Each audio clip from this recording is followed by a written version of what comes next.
This is not a new topic. It's one that has gone on for so long, and especially in today's version of photography, most people are shooting wide open to get that blurry background to separate their subject from their background.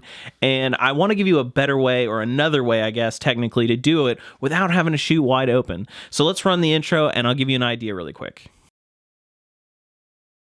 So it was actually really funny that PetaPixel put up this article today, and it basically says why I rarely shoot wide open, how to separate subject from background. So this is one that they did today on April 5th, and the article is really good. I'm not going to go through the whole thing, but I'm going to leave a link below, so check out the whole thing. I just wanted to use this first one as an idea. So it talks about light, and we can use contrast to lead the viewer's eyes through the image. We can have the subject well lit while the background is underexposed. And their example are these two right here. So they have the girl on the right, and then a biker or somebody on a bicycle on the right as well on that image. But you can tell that there's a ton of contrast. So you see very dark shadows except for on their subjects. Okay, so here's my example. I have this photo of a cruise ship that I took a couple of years ago when my girlfriend Allie and I actually went on a cruise, and I did the exact same thing. So basically this image started out as being one that was not super contrasty, but I basically made that contrast. So this is something you can do if you shoot it properly.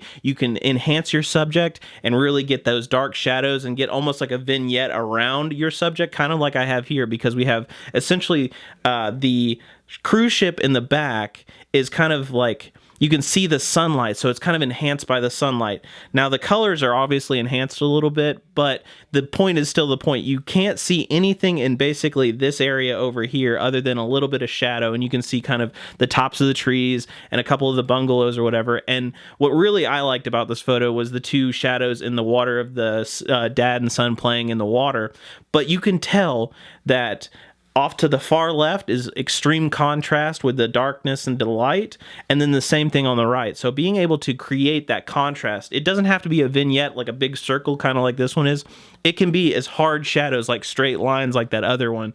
It's just a way to use light as your contrast to really enhance your subject and not have to shoot wide open. So you don't have to use a blurry background, because at this point I'm way far away from the cruise ship. There's no way I'm going to get like an f1.2 or whatever to be focused on the cruise ship. So try this out. I think it'll help you out. Okay, so now we're at the end of the video, so I want to say thank you so much for checking this out. I know it's been a short one, but I've kind of got a couple of things going on right now where a longer form video is a little tough to edit up and shoot right now, but obviously this is still a tip that will help you out, so check it out and use it and let me know in the comments, does this help you out? Have you used this before?